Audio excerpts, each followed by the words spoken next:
وسلم على رسوله الكريم أما بعد فأعوذ بالله من الشيطان الرجيم بسم الله الرحمن الرحيم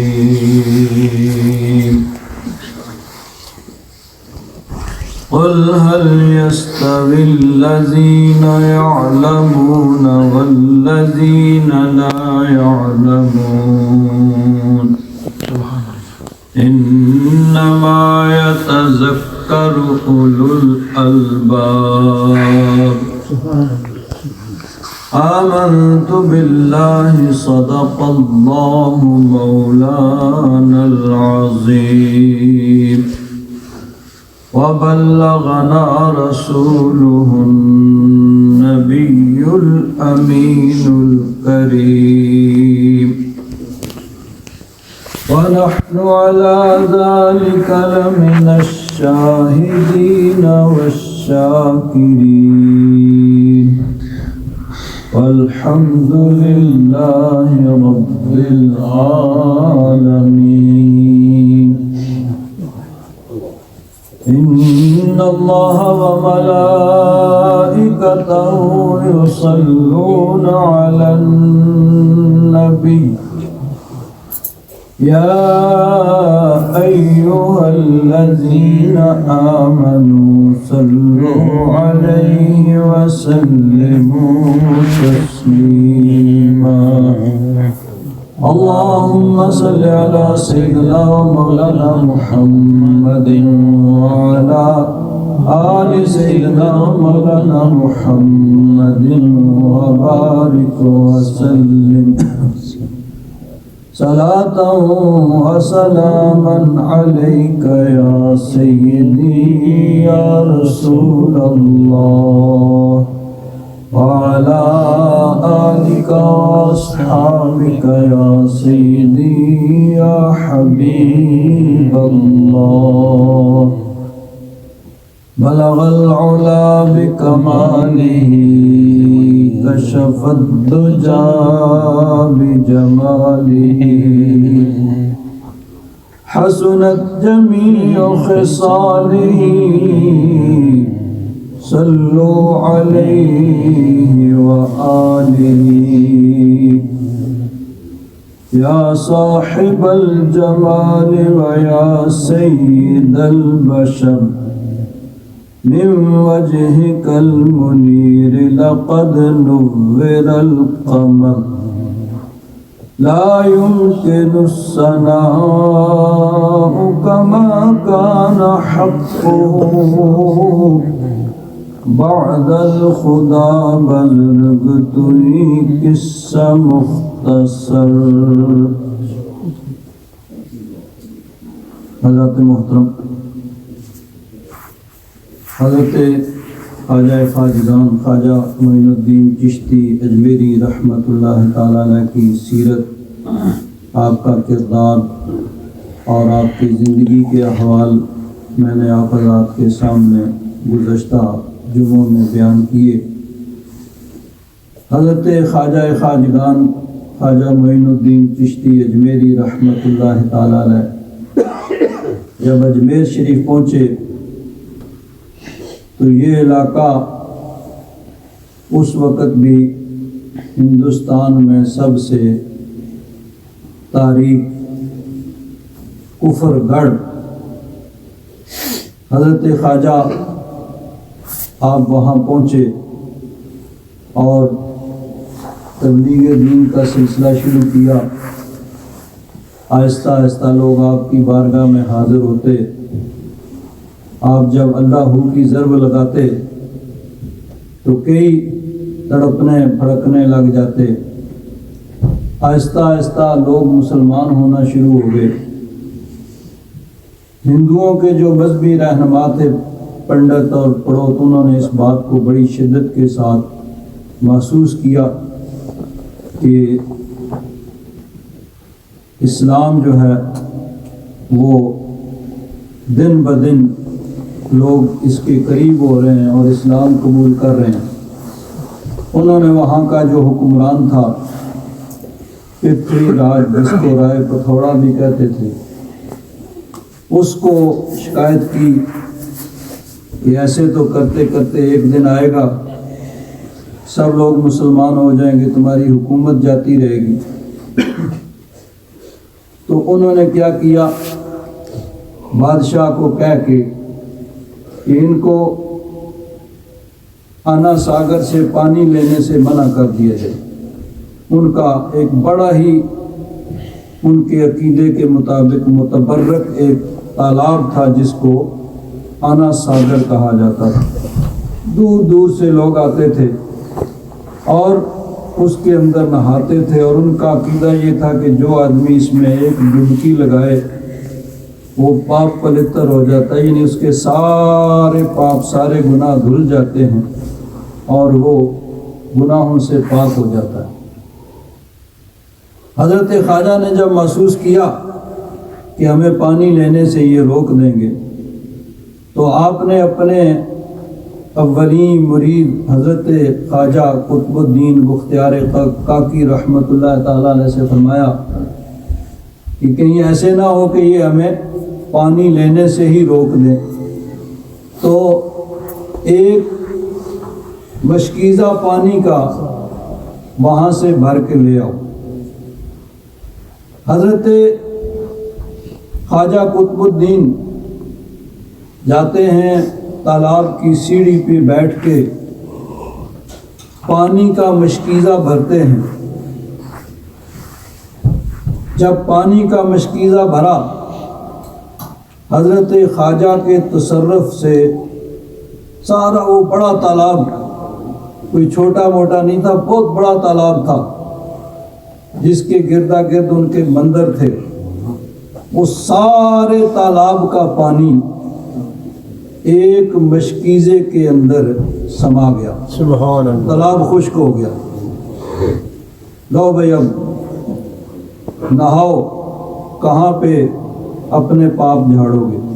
سارے شہر میں، ملک میں پکار پڑ گئی کہ فقیر بابا نے آنا ساگر کو خشک کر دیا۔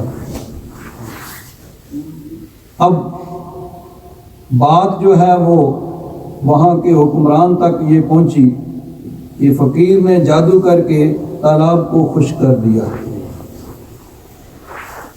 اس نے جو سب سے بڑا مذہبی رہنما تھا جس کا نام تھا رام دیو، اس کو بھیجا کہ جاؤ اس سے بات چیت کرو۔ وہ آیا اور آ کے لگا گرجنے برسنے۔ حضرت خواجہ نے فرمایا کہ تو شور مچا رہا ہے، میں تو تیرے ماتھے میں ایمان کا نور دیکھ رہا ہوں۔ پڑھ، اب تیرے پڑھنے کا وقت آ گیا ہے، پڑھ کلمہ لا الہ الا اللہ محمد رسول اللہ۔ تو وہ بھی کلمہ پڑھ کے مسلمان ہو گیا۔ سارے لوگ حیران ہو گئے کہ ہندو دھرم کا سب سے بڑا رہنما، ہندو دھرم کی لوگوں کو تبلیغ کرنے والا، اس نے اپنا دھرم چھوڑ دیا اور مسلمان ہو گیا۔ سب لوگوں نے منت سمانت کی کہ آپ مہربانی کریں، یہ بڑے بڑے دور سے لوگ آئے ہوئے ہیں یہاں پہ، تو بیچارے سب پریشان ہیں۔ حضرت خواجہ نے، حضرت خواجہ قطب الدین ان سے فرمایا کہ جا کے جم مشکیزہ جو ہے اس تالاب کے اندر انڈھیل دو۔ جب وہ مشکیزہ اس کے اندر اڈھیلا گیا تو وہ تالاب پھر اسی طرح بھر گیا۔ اب حضرت خواجہ کی اس کرامت کو صرف مسلمانوں نے نہیں لکھا، بلکہ ہندو مورخ، ہندو مصنف، انہوں نے بھی حضرت خواجہ کی اس کرامت کا ذکر کیا ہے، اور خود انہوں نے اعتراف کیا ہے کہ حضرت خواجہ کی یہ کرامت آنا ساگر والی دیکھ کے ایک دن میں 32,000 ہندو جو ہیں وہ مسلمان ہو گئے۔ اس طرح تبلیغ حضرت خواجہ نے کی، اللہ والوں نے اس طرح تبلیغ کی۔ یہاں ایک بات قابل غور ہے، بعض لوگ یہ کہتے ہیں کہ یہ بات عقل میں نہیں آتی کہ اس طرح اتنا بڑا تالاب اس کو ایک مشکیزے کے اندر بند کر دیا جائے اور تالاب خشک ہو جائے اور جب اس کو ڈھیلا جائے تو پھر تالاب بھر جائے، یہ بات عقل میں نہیں آتی۔ تو یاد رکھیں، معجزہ اور کرامت کہتے ہی اسے ہیں جو عقل کو عاجز کر دے۔ جہاں عقل کی انتہا ہوتی ہے وہاں سے معجزہ اور کرامت کا آغاز ہوتا ہے۔ معجزہ اور کرامت کہتے ہی اسے ہیں، معجزہ جو عاجز کر دے، جہاں عقل کی انتہا ہو جائے وہاں سے اس کی ابتدا ہوتی ہے۔ تو معجزہ اور کرامت نہ تو یہ عقل کے پیمانے سے ناپے جا سکتے ہیں، نہ عقل کے ترازو میں تولے جا سکتے ہیں۔ جہاں عقل کی انتہا ہوتی ہے وہاں سے شروع کرتے ہیں، وہاں سے ابتدا ہوتی ہے معجزہ اور کرامت کی۔ اور یہ بھی یاد رکھیں، اس پر علماء کا اتفاق ہے کہ جو بھی چیز خلاف عادت عام روٹین سے ہٹ کر ظاہر ہوتی ہے، نبی کے ہاتھ سے ظاہر ہو تو اس کو معجزہ کہا جائے گا، ولی کے ہاتھ سے ظاہر ہو تو اس کو کرامت کہا جائے گا۔ اور جو چیز نبی کا معجزہ ہو سکتی ہے وہ ولی کی کرامت بھی ہو سکتی ہے۔ فرق صرف یہی ہے کہ جس کے ہاتھ سے ظاہر ہوئی ہے اگر وہ نبی ہے تو اس کو معجزہ کہا جائے گا، اور نبی نہیں ہے ولی ہے تو اس کو کرامت کہا جائے گا۔ اور یہ بھی یاد رکھیں کہ بعض اوقات فساق و فجار، کفار و مشرکین، ان کے ہاتھوں سے بھی ایسی چیزوں کا ظہور ہو جاتا ہے، وہ بھی ان سے بھی بعض خلاف عقل چیزیں ظاہر ہو جاتی ہیں۔ اس کو استدراج کہا جاتا ہے، شعبدہ بازی کہا جاتا ہے۔ اصل چیز ہے ایمان، تقوی، پرہیزگاری، کہ جو متقی پرہیزگار اللہ والے ہیں اولیاء، ان کے ہاتھوں سے ظاہر ہو تو کرامت اور نبی کے ہاتھ سے ظاہر ہو تو معجزہ۔ اور دیکھیے اس کی مثال قرآن پاک کے اندر موجود ہے کہ یہ چیز ممکن ہے۔ حضرت نوح علیہ السلام کا زمانہ ہے، حضرت نوح علیہ السلام 950 سال اپنی قوم کو تبلیغ کرتے ہیں، لیکن 950 سال میں 80 یا 82 آدمی مسلمان ہوتے ہیں۔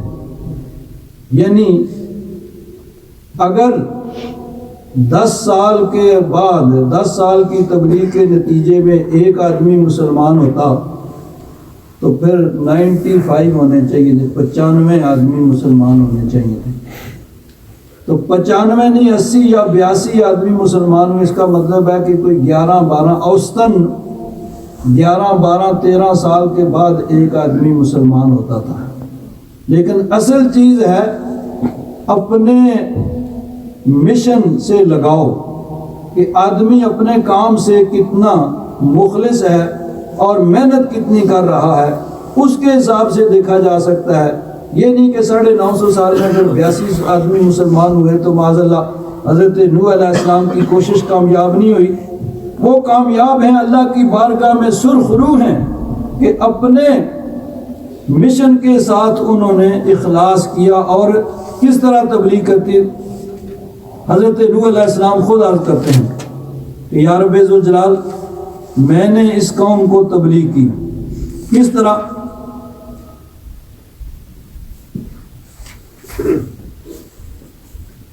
کہ صبح شام میں نے نہ صبح دیکھی، نہ دوپہر دیکھی، نہ شام دیکھی۔ رب انی دعوت قومی لیلا و نہارا، دن رات ہمہ وقت میں تبلیغ میں لگا رہا۔ تو یہ اصل چیز ہے کہ اپنے کام کے ساتھ اخلاص اور محنت، یہ اصل چیز کامیابی ہوتی ہے۔ حضرت نوح علیہ السلام تبلیغ کرتے رہے 950 سال۔ جب دیکھا کہ قوم جو ہے وہ نہیں مان رہی، اللہ تبارک و تعالیٰ کی بارگاہ میں قوم کے عذاب کے لیے دعا کی۔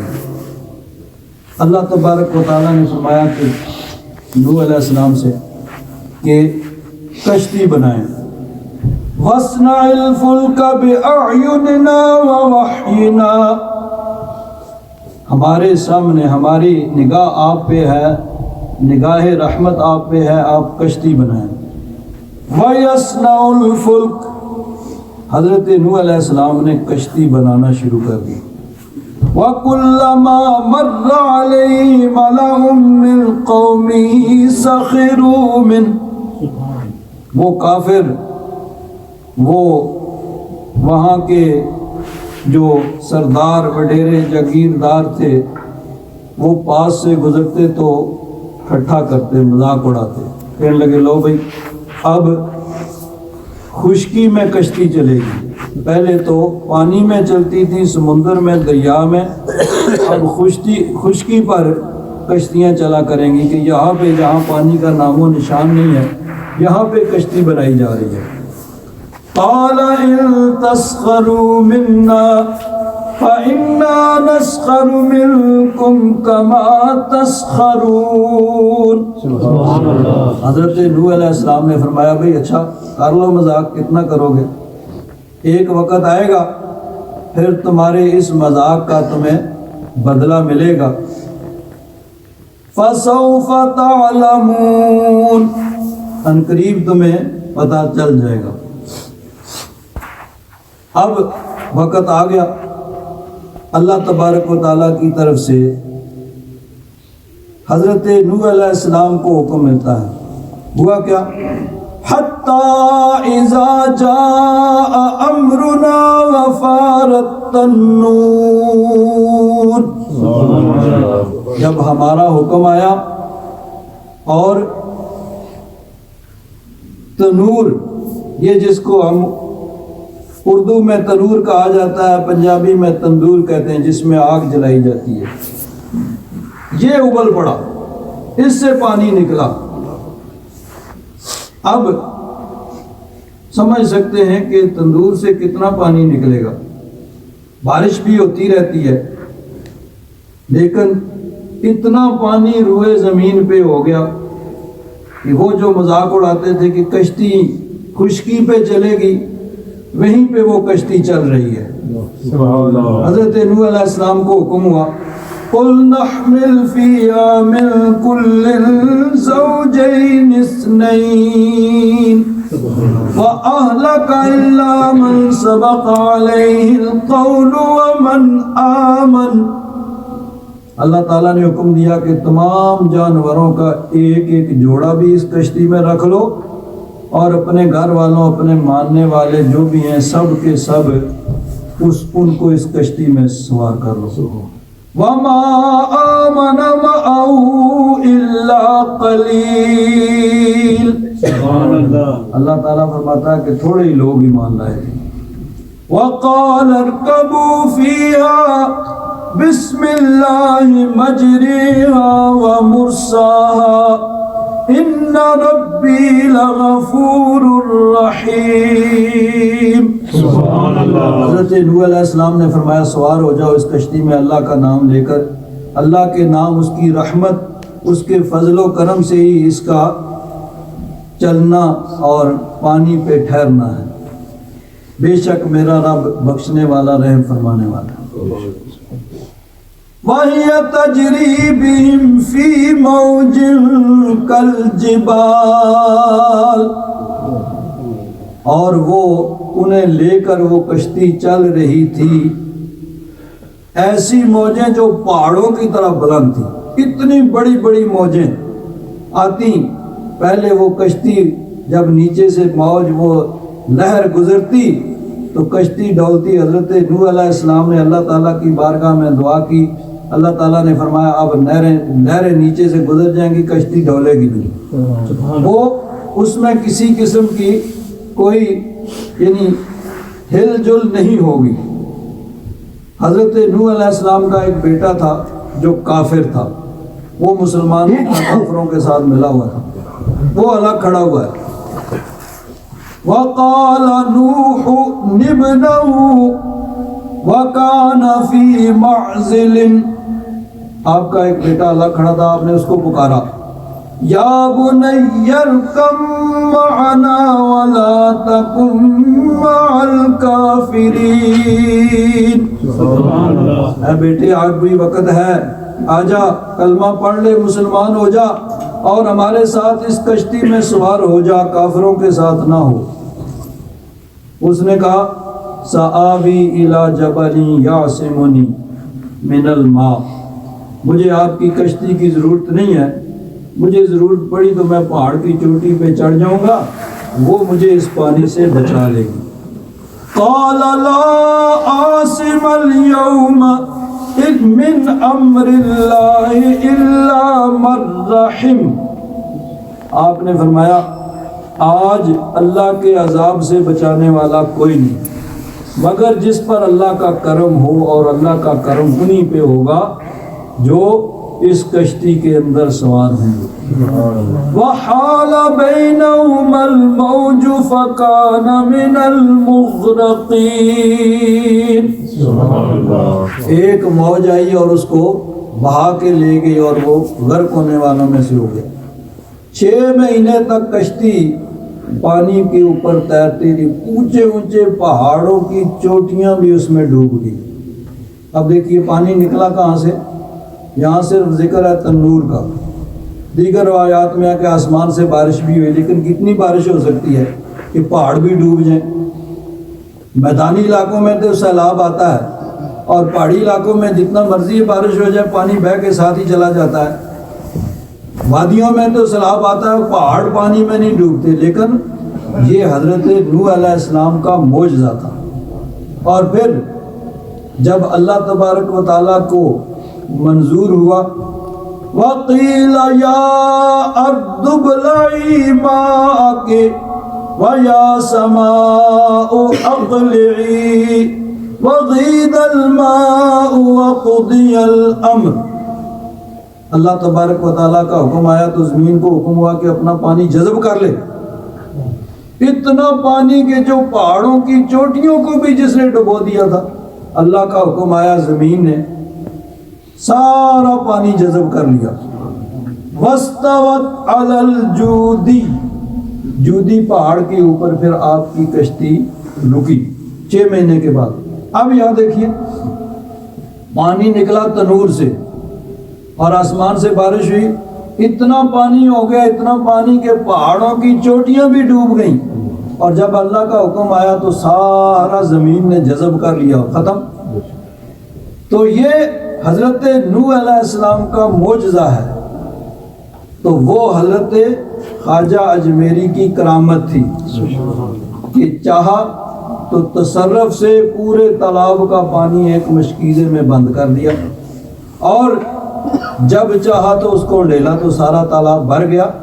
تو وہ حضرت نوح علیہ السلام کا معجزہ تھا، یہ اللہ کے نبی حضور کے ایک امتی، حضور کی امت کے ایک ولی کی کرامت تھی۔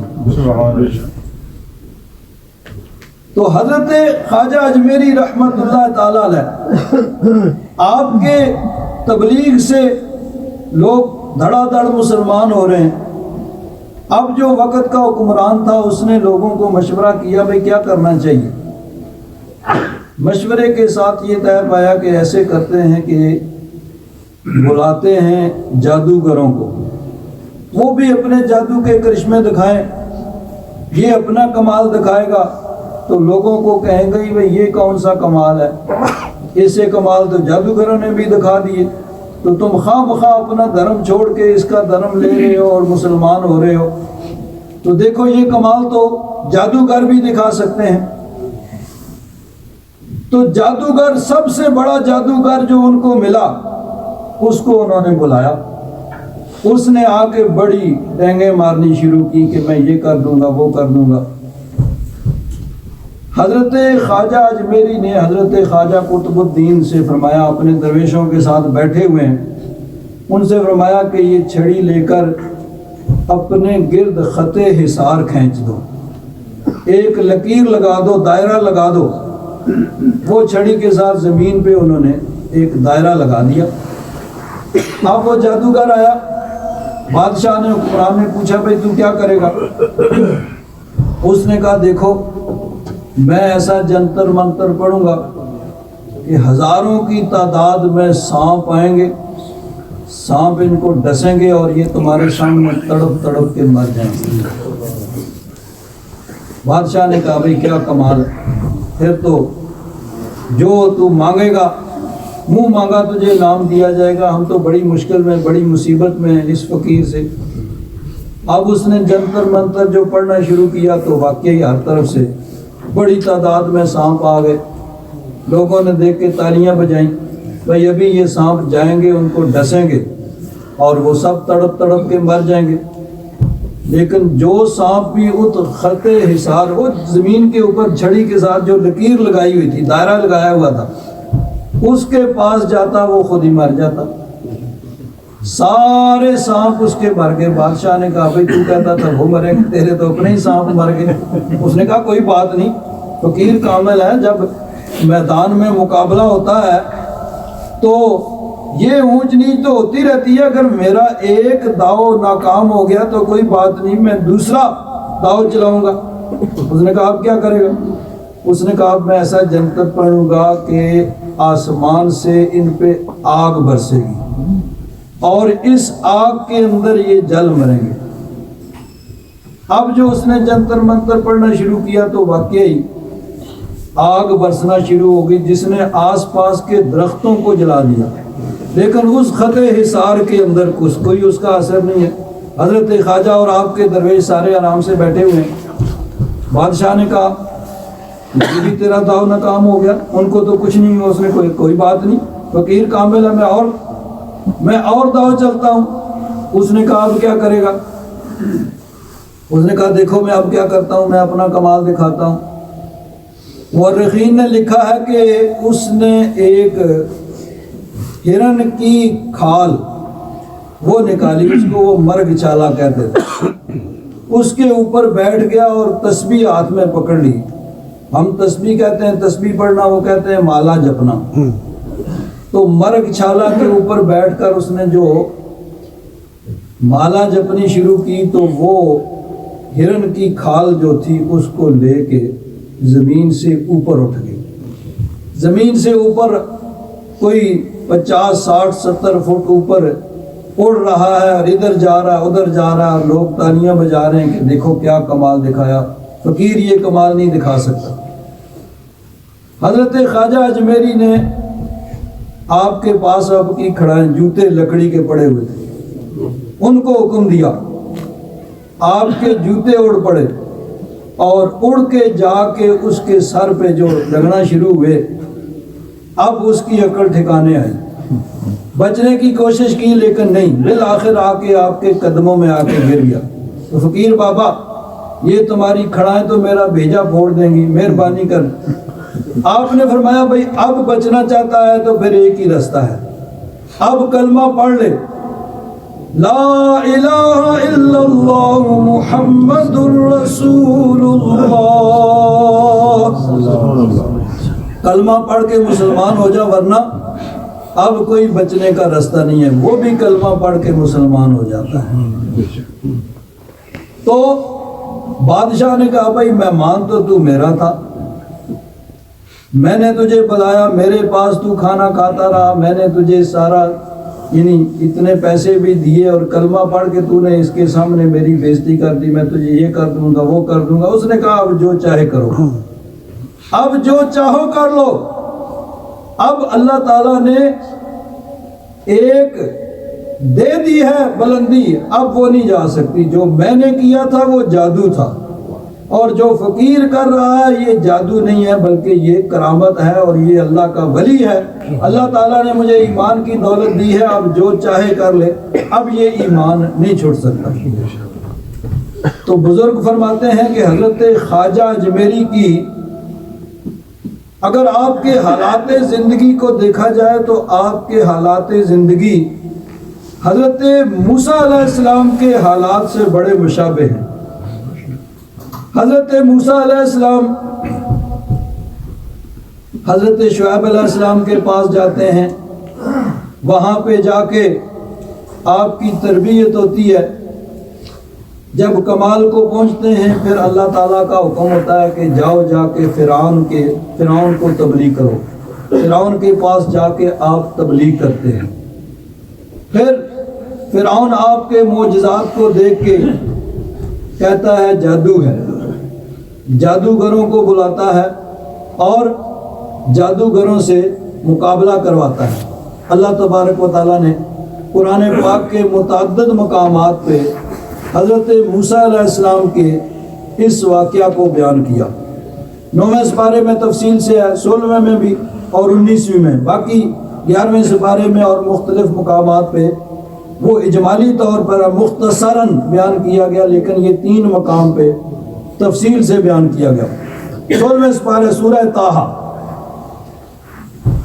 پورا ایک رکوع ہے 1.5 صفحے کا، اس میں اس واقعہ کو بیان کیا گیا کہ فرعون نے بڑے بڑے جادوگروں کو جمع کیا، جادوگروں نے آگے بڑی ڈینگیں ماری، پھر انہوں نے اپنے کمالات دکھائے، بڑی بڑی لکڑیاں، شاتیر، رسے لے کے آئے تھے، جنتر منتر پڑے، وہ سب کے سب سانپ بن گئے۔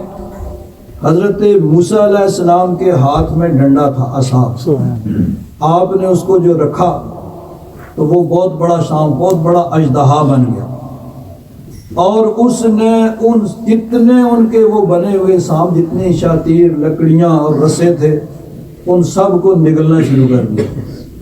جب سب کو نگل چکا، حضرت موسیٰ علیہ السلام نے ہاتھ رکھا تو پھر ڈنڈے کا ڈنڈا، سبحان اللہ، میدان صاف۔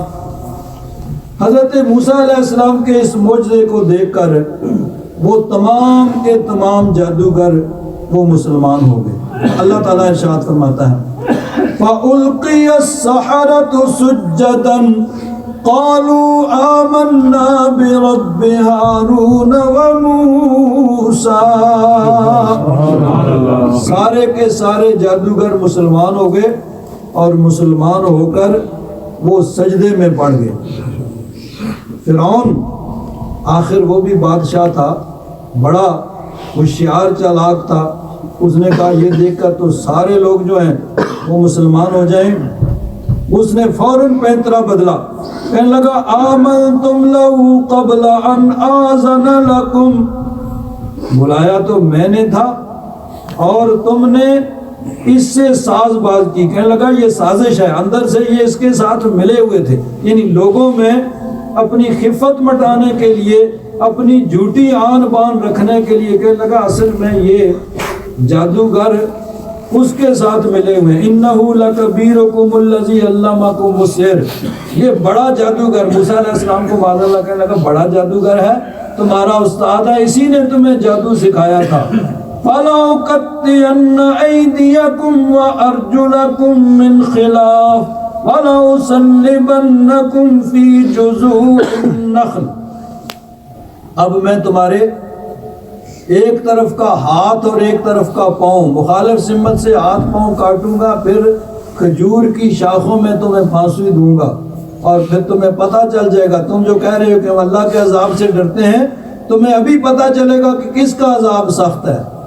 قالوا لن نؤثرك على ما جاءنا من البينات، سبحان اللہ، ایمان لاتے ہی دیکھی کتنی ایمان میں پختگی آ گئی۔ انہوں نے کہا جو چاہو کر لو، اب جو چاہو کر لو، کیا کرو گے؟ زیادہ سے زیادہ تم قتل ہی کر دو گے نا، اس سے آگے تو کچھ نہیں کر سکتے نا، لیکن جو اللہ تعالیٰ نے ہمیں ہدایت کی دولت دے دی ہے، اب نہیں ہم چھوڑ سکتے۔ فَقْضِ مَا أَنْتَ قَادٍ، جو کرنا ہے کر لے، انما تقضی هذه الحیات الدنیا، اسی دنیا میں فیصلہ کرے گا نا، یعنی زیادہ سے زیادہ یہی کرے گا، قتل کر دے گا، بس اس کے علاوہ اور تو کیا کر سکتا ہے۔ انا آمنا بربنا لیغفر لنا خطایانا وما اکرہتنا علیہ من السحر واللہ خیر وابقا، ہم تو اللہ کی بارگاہ میں امید رکھتے ہیں کہ اللہ تعالی ہماری پچھلی خطاؤں کو معاف فرما دے گا۔ تو جس طرح حضرت موسیٰ علیہ السلام کے حالات ہیں کہ آپ رب العالمین کے حکم سے فرعون کے پاس جاتے ہیں اور فرعون سے مقابلہ کرتے ہیں، اور فرعون کو ایمان کی دعوت دیتے ہیں، وہ جادوگر بلاتا ہے، جادوگروں سے مقابلہ ہوتا ہے، جادوگر بالآخر مسلمان ہو جاتے ہیں۔ اسی طرح حضرت خواجہ اجمیری رحمت اللہ تعالی علیہ، آپ تصوف اور سلوک کی منزلیں طے کرنے کے بعد مدینہ شریف جاتے ہیں۔ مدینہ شریف سے ڈیوٹی لگتی ہے، اور مدینہ شریف سے ڈیوٹی لگتی ہے کہ اس کفر گڑھ میں چلے جاؤ اور وہاں جا کے تبلیغ کرو۔ حضرت خواجہ وہاں تبلیغ کرتے ہیں، آپ کی کرامات کو دے کر وہ بھی کہتے ہیں جادو ہے، جادوگروں سے مقابلہ ہوتا ہے، جادوگر بالآخر مسلمان ہو جاتے ہیں۔ اور پھر فرعون اپنے لشکروں کے ساتھ تباہ ہو جاتا ہے۔ ادھر یہ کافر بادشاہ بھی بالآخر مسلمان لشکر سے مقابلے میں مارا گیا۔ ہوا یہ کہ اس زمانے میں غزنی کا بادشاہ تھا افغانستان کا شہاب الدین غوری، لاہور تک اس کی حکومت تھی۔ لاہور میں وہ آیا تو حضرت خواجہ اجمیری نے اس کو پیغام بھیجا، بھئی یہ کہاں رک گیا ہے، آگے بھی آ، یہ بھی سارا ملک اللہ تعالیٰ تجھے عطا فرمائے گا۔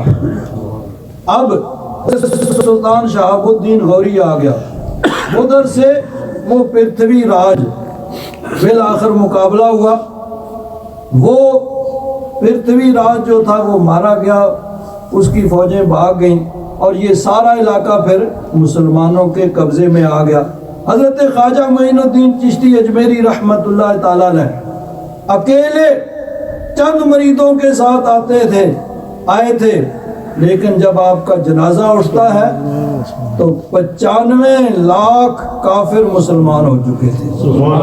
آپ کی تبلیغ سے 95 لاکھ کافر جو ہے وہ مسلمان ہوئے۔ اور یہاں ایک اور بڑی دلچسپ بات ہے کہ یہ گزشتہ زمانے میں ادھر سے پرتھوی میزائل بنا تھا، اور پھر اس کے مقابلے میں غوری میزائل بنا تھا۔ اصل میں اس کا پس منظر یہی ہے کہ اس زمانے میں پرتھوی راج اور سلطان شہاب الدین غوری کا مقابلہ ہوا تھا، اور پرتھوی راج کو شکست ہوئی تھی، وہ قتل ہوا تھا، اور سلطان شہاب الدین غوری کے ہاتھ وہ سارا علاقہ اس کے یعنی حکومت میں شامل ہو گیا تھا۔ تو یہ اس کا پس منظر یہی ہے کہ جس طرح اس زمانے میں پرتھوی راج نے غوری سے شکست کھائی تھی، تو اس میں بھی پھر یہ ہوا کہ جب اس طرف سے پرتھوی راج کے نام سے میزائل بنا تو پھر ادھر سے غوری کے نام سے جو میزائل بنا، اس کا پس منظر وہی ہے کہ سلطان شہاب الدین غوری رحمت اللہ تعالی علیہ جن کے ہاتھوں وہ پرتھوی راج کو شکست ہوئی تھی، تو اسی طرح یہ غوری میزائل بھی اس پرتھوی راج کو شکست دے گا۔ یہ اس کا پس منظر ہے۔ تو حضرت خواجہ معین الدین چشتی اجمیری رحمت اللہ تعالی علیہ، آپ شہنشاہ چشت ہیں، چشتیوں کے یعنی سلسلہ چشت کے بانی ہیں، اور اللہ تبارک و تعالیٰ کے کامل ولی ہیں کہ جنہوں نے اپنی ساری زندگی دین اسلام کی تبلیغ کے لیے وقف کی۔ اللہ تبارک و تعالیٰ ان کے مزار پر انوار پر اپنی کروڑوں رحمتوں کا نزول فرمائے، اور ان کے فیوز و برکات سے ہم سب کو مالا مال فرمائے۔ آخر دعوانا الحمدللہ رب العالمین۔